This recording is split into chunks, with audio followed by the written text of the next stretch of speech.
Good morning, everybody. This is Stephen Pugh of the Home Bible College. I want to do another installment in my book on Ministerial Integrity. And this is 4.20. And this particular exhortation is be loving to all. Be loving to all.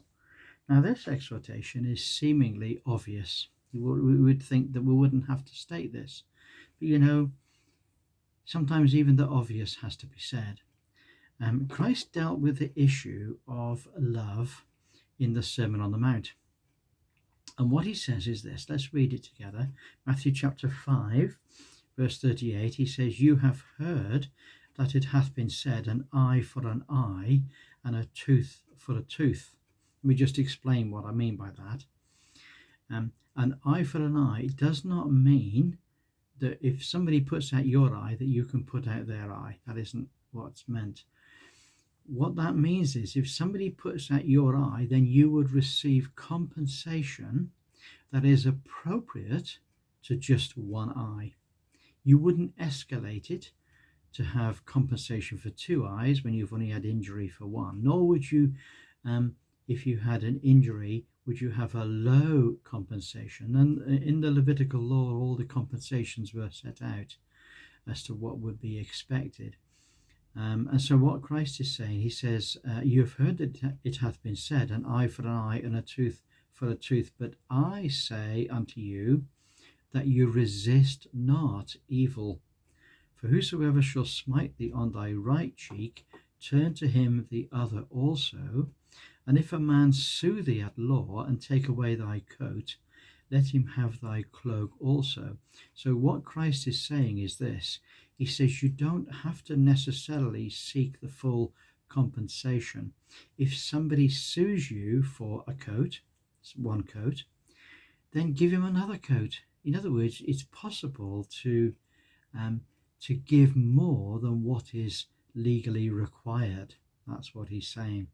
And whosoever shall compel thee to go a mile, go with him too. It was a custom in those days that that if somebody needs some special help on the road, then the Romans could come along and they could force you to travel a mile carrying goods or whatever.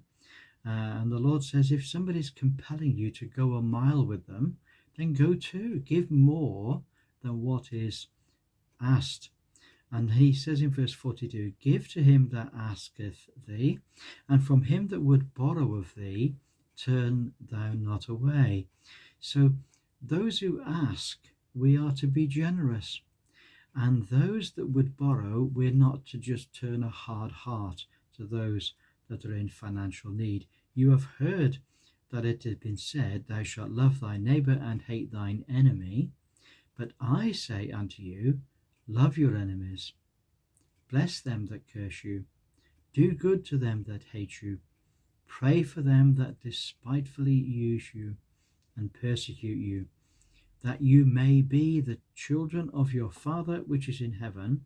For he maketh his sun to rise on the evil and the good, and sendeth rain on the just and the unjust.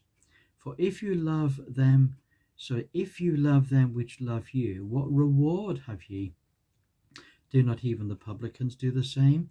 And if you salute your brethren only, what do you more than any others? Do not even the publicans do so? Be ye therefore perfect, as your Father which is in heaven is perfect. Now we know that here Christ is speaking to the people of his day in the context of the Old Covenant. However, his exhortation seems to have a more universal application. In brief, Christ says that the old Jewish idea that we should love our friends and hate our enemies is not correct. And Christ corrects this by saying we are to love our enemies. We are not to be violently confrontational, nor are we to resist those that would take from us. We are to bless those who curse us. We are to do good to those who hate us. and pray for even those who spitefully are against us and persecute us. Israel did this in order to be the children of their Father which is in heaven. They were under law. But Christians under grace do this because we are already the children of God by faith in Jesus Christ. The minister of the gospel is to love all, especially those who do not love us. Hatred for anyone is not a part of the minister's life. Well, we look forward to catching up with you on our next episode, and God bless you all. Bye for now.